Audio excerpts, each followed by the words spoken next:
जब देश का बजट तैयार हो जाता है तो केंद्रीय वित्त मंत्रालय में एक हलवा सेरेमनी होती है जो इस बात का सूचक होती है कि बजट का दस्तावेजीकरण पूरा हो गया है और उसके बाद बजट पेश किया जाता है। अब जब बजट पेश हो गया है तो हम भी ये जानने की कोशिश कर रहे हैं कि देश की जनता को ये जो बजट है और ये जो हलवा सेरेमनी होती है तो ये बजट का हलवा जो है ये देश के लोगों को कैसा लगा है।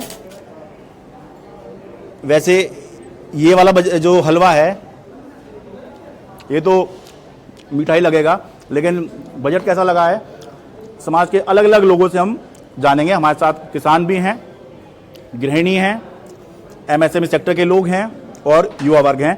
सबसे पहले बात किसान की, रमनदीप सिंह मान हैं जो कि खुद किसान हैं और किसान आंदोलन में बढ़ चढ़कर हिस्सा लेते रहे। सर बहुत बहुत स्वागत है। बजट आपने देख लिया होगा तो क्या आपको लगा इस बजट में क्या मिला है किसानों के लिए, खेती के सेक्टर के लिए? आपने जो भी हलवा खाया है ना जी, इसमें आपको चीनी लगी होगी, हमको तो नमक है, पूरा नमक। अरे थोड़ा सा आप भी खा लीजिए, चख लीजिए, थोड़ा मीठा हो जाएगा। थोड़ा चख के तो देखिए। नहीं मिला ही कुछ नहीं। एक एक्सपेक्टेशन थी जो यहाँ पे बस चल रही थी दिल्ली में, हाँ। कि जो पीएम किसान है, जो उसकी निधि होती है वो 6,000 से 8,000 पे हो सकती है। पीएम किसान सम्मान निधि जो है वो सालाना 6,000 रुपए है। आप ये उम्मीद कर रहे थे कि 8,000 रुपए हो जाएगी सालाना, और हम 8,000 से भी खुश नहीं है।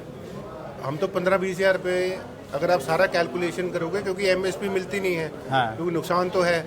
तो यही था कि चलो कि भी आधी रोटी ज़्यादा खा लेंगे। तो वो 6 से 8,000 भी नहीं की और कुछ भी नहीं हुआ। और वहाँ पे इतने जो हमारे 25-30 जो है किसान तो शहीद हो चुके हैं मोर्चे पे। तो ये बात थी कि शायद एमएसपी गारंटी, अगर एमएसपी गारंटी का लॉ भी नहीं लेके आएंगे, क्योंकि it is a very rigid government, वो ठीक है नहीं लेके आएंगे, लेकिन कोई ना कोई ऐसा जो था मैकेनिज्म बनाएंगे कि जो था प्रोक्योरमेंट ज़्यादा होगी, एमएसपी पे खरीद ज़्यादा होगी। उस पर भी कोई बात नहीं, कोई एक्स्ट्रा एलोकेशन एग्रीकल्चर पे नहीं की, कोई प्रोक्योरमेंट की बात नहीं की, कोई एमएसपी पे जो हमारे फार्मर्स की ये जो प्रोक्योरमेंट होती है उसके ऊपर कोई बात नहीं हुई। वो हवाई बातें कि हाँ जी ये जो पल्सेस की हम जो प्रोडक्शन बढ़ा देंगे, ऑयल सीड्स की प्रोडक्शन बढ़ा देंगे, अच्छी बातें हैं। वो तो आप एक आर्टिकल लिख के बोल दो, ये वाली बातें बजट में बोलने वाली नहीं है। इसमें तो एलोकेशन वाली बात होनी चाहिए। एलोकेशन तो दिखी कोई नहीं। 1,52,000 करोड़ की है।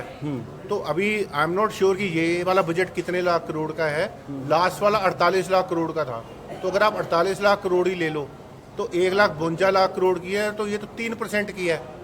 तो जो है 60% तो जो है आबादी किसानी वाली है, उसको अगर 3% हुआ है, प्रोक्योरमेंट की बात नहीं हुई, एमएसपी की कोई बात नहीं हुई, तो फिर आपका हलवा तो नमकीन ही है।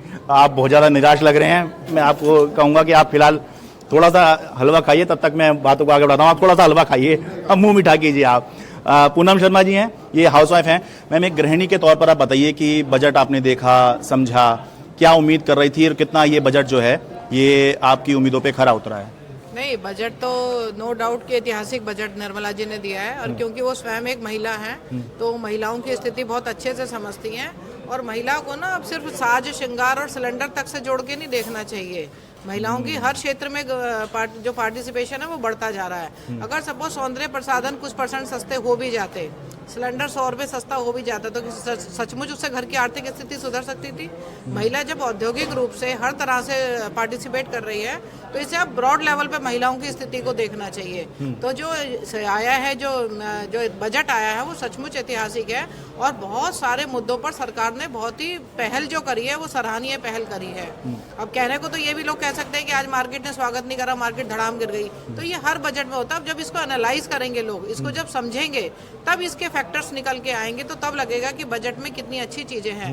अब डायरेक्ट कई बार फायदा नहीं दिखाई देता, लेकिन इनडायरेक्ट फायदा दिखाई इसमें दे रहा है। तो महिलाओं लेकिन आपको यही बात अच्छी लग रही है कि देश की वित्त मंत्री एक महिला है, तो वो एक बड़ा सिंबॉलिकली बड़ी चीज है। सिंबॉलिकल बड़ी चीज है। और छोटी छोटी चीजों से ना, एक कांग्रेस का टाइम होता था कि भाई ये चीजें छोटी छोटी चीजों पे महिलाओं को खुश कर दिया जाता था। अब जो माननीय प्रधानमंत्री जी हैं वो ब्रॉड लेवल पर सोच रहे हैं कि भारत की स्थिति, आर्थिक स्थिति अच्छी होगी तो महिला की, पुरुष की अपना आर्थिक स्थिति अच्छी हो जाएगी। और अगर महिलाओं की बात है तो सोना चांदी सस्ता हुआ है, प्लेटिनम सस्ता हुआ है, जो मेटल धातु है वो सस्ती हुई हैं, तो उसमें उनको फायदा मिलेगा। अगर अब आने वाले टाइम में जो शादियों का सीजन होगा वो जेवर बनवाने जाएंगी तो उनको सस्ता जेवर लेकिन क्या आप मिलेगा। मतलब जो महंगाई है वो कम होने की कुछ आप उम्मीद बजट से, हालांकि ये बात ठीक है कि जरूरी नहीं है कि बजट में ही कुछ ऐसा आ जाए कि कुछ महंगा हो जाए या सस्ता हो जाए, लेकिन उम्मीद तो होती है कि कुछ ऐसा होगा। 100 रुपए किलो टमाटर हो रहे हैं। लेकिन होने दो ना, 100 रुपए, मेरे बच्चे की तनख्वाह भी तो 1 लाख रुपए महीना हो रही है। अच्छा, फिर तो बड़ी अच्छी बात है फिर तो। हाँ, तो ये मेरी मतलब मैंने जर्नल एक बात बोली है, मैंने अपनी स्थिति नहीं बोली। अगर आज हम अपने बच्चों को पढ़ाते लिखाते हैं, अच्छी क्वालिफिकेशन दिलाते हैं, तो वो 4-5 हजार रुपए नहीं लगते, वो 40-50 हजार पर लगता है बच्चा। तो 40-50 हजार वाला बच्चा 10 रुपए किलो टमाटर कैसे, वो कब तक सहन करेगा? मतलब कहीं ना कहीं किसान को नुकसान है ना। अगर हम 10 रुपए किलो टमाटर आज भी 40 हजार कमाने पे एक्सपेक्ट करेंगे तो वो नुकसान किसको जाएगा? सीधा आर्थिक स्थिति किसान की होगी। किसान के भी तो बच्चे हैं ना, वो 90 रुपए किलो, 80 रुपए किलो, 70 रुपए किलो सब्जियां बेच रहे हैं, तो मेरा बेटा 50 हजार कमाता है, 1 लाख कमाता है, तो वो खरीद भी रहा है। एक बहुत अहम बात पूनम शर्मा जी ने कही कि टमाटर हो, आलू हो, प्याज हो, आप सोच के देखिए 5 साल पहले भी रेट लगभग इसके आसपास ही रहे होंगे, और 10 साल पहले भी ये जो आज रेट चल रहे हैं लगभग ये रेट तो 10 साल पहले भी रहे होंगे। तो फिर सवाल ये उठता है कि इसका मतलब जो है ये रेट कहीं नहीं जा रहे, तो किसान को क्या मिल रहा है? सही कह रहा हूँ जी? अगर रेट लगभग यहीं घूम रहे हैं कि अगर 50 रुपए टमाटर जो है आज भी है, 5 साल पहले भी जो है हुआ था, तो फिर तो किसान को तो कुछ मिल ही नहीं रहा होगा जी। देखो, with all due respect to ma'am, है ना, आप जैसे ये कह रहे हैं 100 रुपए में कोई प्रॉब्लम नहीं है, बात इनकी ठीक है, लेकिन जो है किसान का 7, 8, 10 रुपए उसको तो उतना ही मिल रहा है। आप मेरे साथ, आपको भी दादरी चलना, वहाँ पे टमाटर की बहुत बड़ी बेल्ट है। तो एक हरियाणा गवर्नमेंट भावांतर वाली वहाँ पे स्कीम है उनकी, तो उसमें यह है कि इनपुट कॉस्ट 7 रुपये है, तो हम आपको 7 रुपये देंगे, तो वो 7 रुपये, तो उसको 7 रुपये ही मिल रहे हैं। अब यहाँ पे 100 रुपये मिल रहे हैं, लेकिन किसान को कुछ नहीं मिल रहा है। तो अब इसमें एम्बिग्यूटी बहुत ज़्यादा है। अब अगर ये 100 रुपये दे रहे हैं और अगर किसान को 70 मिल रहे हैं ना, तो राम राज्य आ जाएगा, लेकिन वो है नहीं थे। ठीक है, आगे बताऊंगा अभी। नरेंद्र छाबड़ा मेरे साथ में, जो कि MSME सेक्टर जो है उसको रिप्रेजेंट कर रहे हैं। यहाँ पर शाहदरा झिलमिल एरिया में इनकी फैक्ट्री भी है। सर आप बताइए कि MSME के तौर पर किस तरह देखते हैं? एक तो मुद्रा लोन जो है वो 10 लाख से बढ़ाकर 20 लाख, ये कितना बड़ा आपको लगता है इससे MSME सेक्टर को बढ़ावा मिलेगा? शायद इस बार सरकार ने ये बजट MSME के लिए ही बनाया है। अच्छा, क्योंकि इसका नाम MSME लिख देते तो ज़्यादा अच्छा रहता बजट का। पर 10 से 20 किया, ये एक उपलब्धि है। अच्छा, इससे लोगों को छोटे जो लघु उद्योग हैं, MSME सेक्टर का सबसे पहला पार्ट जो लघु उद्योग हैं उनके लिए बहुत ही बेनिफिट होगा कि ये उनके लिए सोच का फ़र्क 10 से क्या होता है, तो धीरे धीरे उसको प्रोग्रेस करने में, अपने उद्योगों को बढ़ाने के लिए ये बहुत ही अच्छा कदम है। अच्छा। उसके बाद एक नई घोषणा जो सिडमी जो बैंक है वो उसकी संख्या बढ़ा रहे हैं, कम से कम ये लगभग इसके 24 जो नए बैंक खुल रहे हैं। हाँ, वो कह रहे हैं इसी साल 24 ब्रांच तो नई इसी साल खुल जाएंगी। पर सिडमी लोगों के लिए कितना बेनिफिट होगा उसकी रूपरेखा तय करना बहुत जरूरी है। अच्छा, लोगों को सबको पता है कि MSME क्या है। हाँ, पर उसके लिए MSME की उपलब्धि क्या है, लोगों को इसके क्या बेनिफिट है, किसी को कुछ नहीं पता। जो एक बार MSME का मतलब छोटे और जो लघु उद्योग होते हैं उसको MSME कहा जाता है। सरकार का और हर पार्टी का जोर इस पर रहता है, लेकिन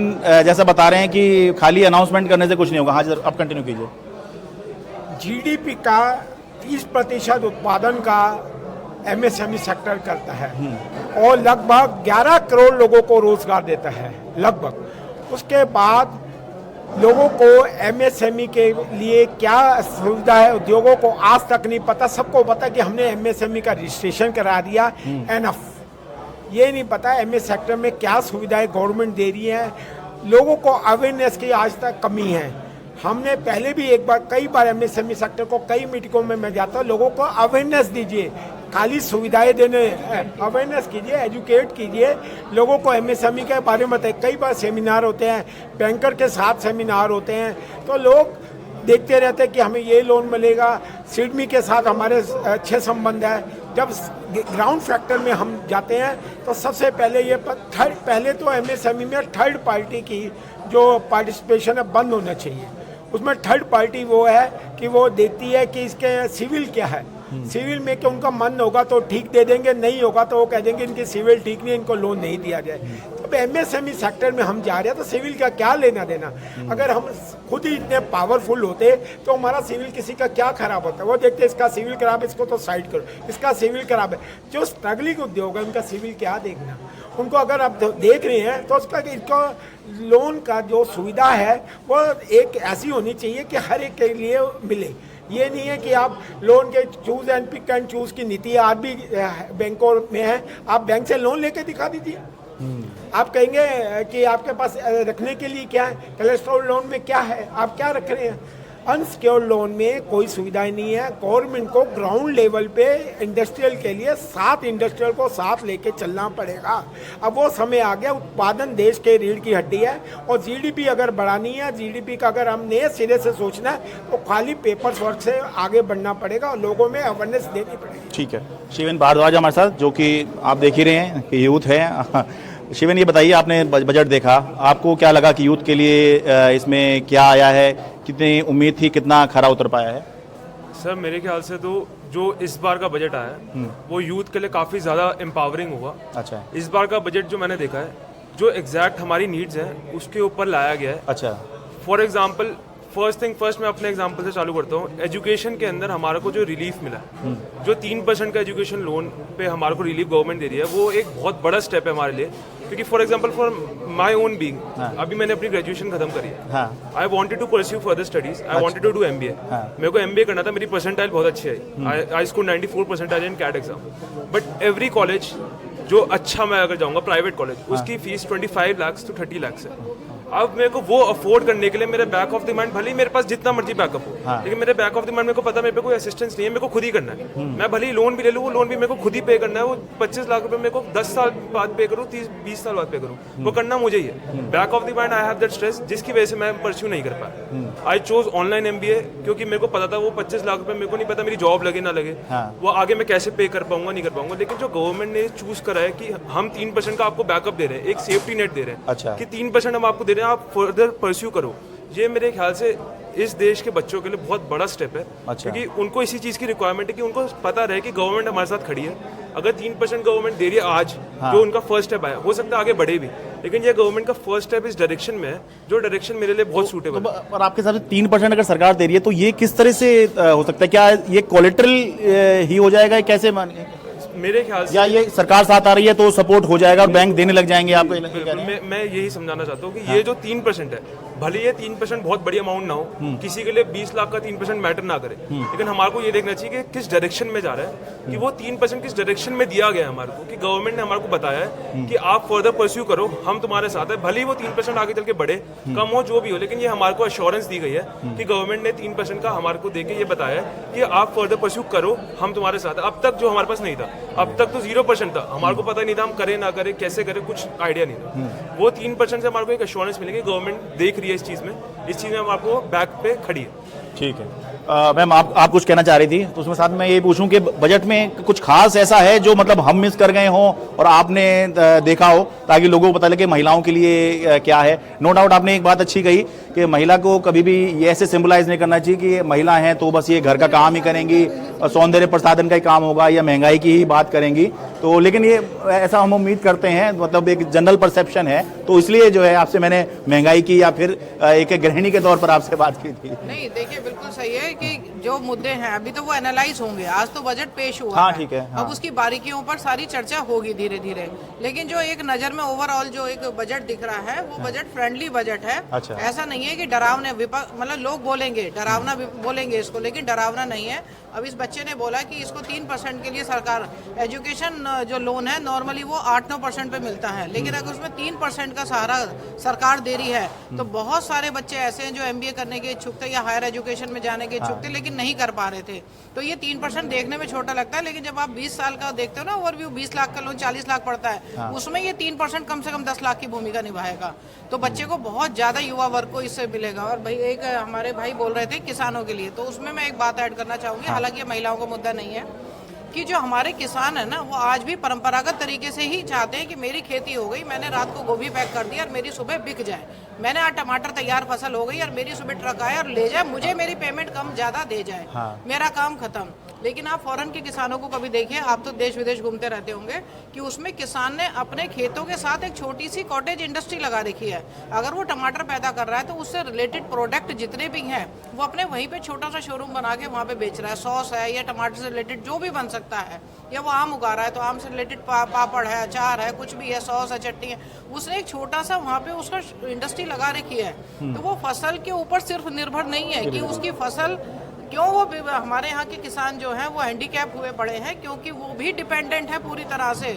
वो अपने आप को अपग्रेड नहीं करना चाहते, वो अपनी खेती के साथ साथ इंडस्ट्री नहीं लगाना चाहते, वो भी सोना चाहता है किसान हमारा। ये बड़ी कड़वी बात है कि किसान आराम से सोना चाहता है कि सुबह ट्रक आए, आड़ती आए और मेरा चाहे जिस भी रेट पे ले जाए, मेरा माल चला गया, मुझे बंदी पेमेंट मिल गई, अब मैं सोऊं आराम से। अरे पर वो जैसे टमाटर है, मान लीजिए हम टमाटर की बात करें, वो खराब भी तो हो जाएगा फिर। अगर इंडस्ट्रीज होंगी तो आप भी देखें ना, अगर मैन्युफैक्चरिंग ये जो एमएससी आ रही है, एमएसएमई आ रही है, इसका क्या है? एक तरह से ये छोटे उद्योग धंधों को ही तो बढ़ावा देना है ना। तो अगर किसान साथ में एक छोटी इंडस्ट्री लगा लेता है, बहुत छोटी, तो हैंडी इंडस्ट्री लगा लेता है, तो अगर वो अपना उसकी प्रोडक्शन ज़्यादा हो गई है कभी, और वो सड़के जाने से अच्छा है कि वो उसकी सॉस बनाकर, उसके अचार बनाकर, चटनी बनाकर, मुरब्बे बनाकर वो स्टोर करे और वो फिर बाद में अपने सप्लाई करे। तो ये बहुत रिवोल्यूशनरी कदम हो सकता है। लेकिन हमारे मोस्ट ऑफ द किसान या तो जागरूक नहीं होना चाहते या सरकार से ही सब कुछ चाहते हैं कि जो करे वो सरकार करे, हमारा कदम ना हो। ठीक है सर, आप बात रख दीजिए फिर ख़त्म करें। क्या किसान जागरूक नहीं होना चाहता, या जैसे हम विदेशों में देखते हैं कि अपना एक सिस्टम बना रखा है, क्या किसान वाकई में इस तरफ नहीं सोच रहा है? कुछ जगहों के तो किसान हैं जो इस तरफ सोचते हैं, मतलब कुछ, लेकिन कुछ जगह ऐसा लगता है, मतलब वो अलग अलग स्थिति हो सकती है। आप क्या कह रहे हैं? नहीं, आप पहले बताओ, आपने कौन से देश में ऐसे देखा है कि भी हर एक खेत के साथ इंडस्ट्री लगी है? मैम देखो, मेरी बात सुनो, देखो, I have been to Norway, अच्छा, ऑस्ट्रेलिया, इंग्लैंड, इंडोनेशिया, 32 देश देखे हैं जी। अच्छा, मैंने तो कहीं नहीं देखा कि हर एक जो खेत के साथ इंडस्ट्री लगी है। पॉइंट नंबर 1 का। फिर पॉइंट नंबर 2 कि जो हमारी एवरेज लैंड होल्डिंग है वो है 1.08 हेक्टर, हाँ, या 2.5 एकड़। हाँ, इतनी है। ठीक है जी। तो आमदनी है कि 27 रुपये दिन थी। हाँ, अब ये कह रहे थे कि भाई जो है लोन नहीं मिलता, अभी सर कह रहे थे।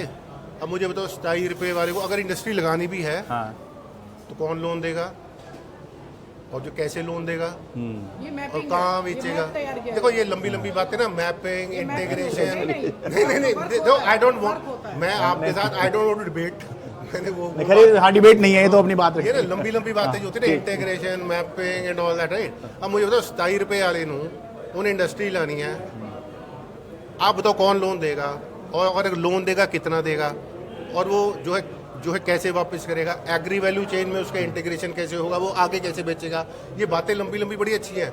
आमदनी दुगनी कर देंगे, वो 22 भी चलेगी, ये 24 भी आ गई, और ये मोदी जी फिर आ गए, और बातें फिर लंबी लंबी। तो बात तो देखो, मैं ये नहीं कह रहा कि ओवरनाइट ही कुछ चेंज हो जाएगा, हाँ। लेकिन आगे कोई स्टेप तो दिखे। चलिए, वो कोई स्टेप ही नहीं देखता। ठीक है, ये बहुत तो शुरुआती आकलन है जब बजट पेश हुआ है, इसके बाद आगे और आकलन होंगे तो और समझ में आएगा कि ये जो बजट है ये किस तरह का है और किसके लिए ये फ़ायदेमंद होता है और किसके लिए फ़ायदेमंद नहीं हो सकता है। अपने सहयोगी कैमरा पर्सन मोहम्मद मुरसलिन के साथ मैं शरद शर्मा, एनडीटी मीडिया।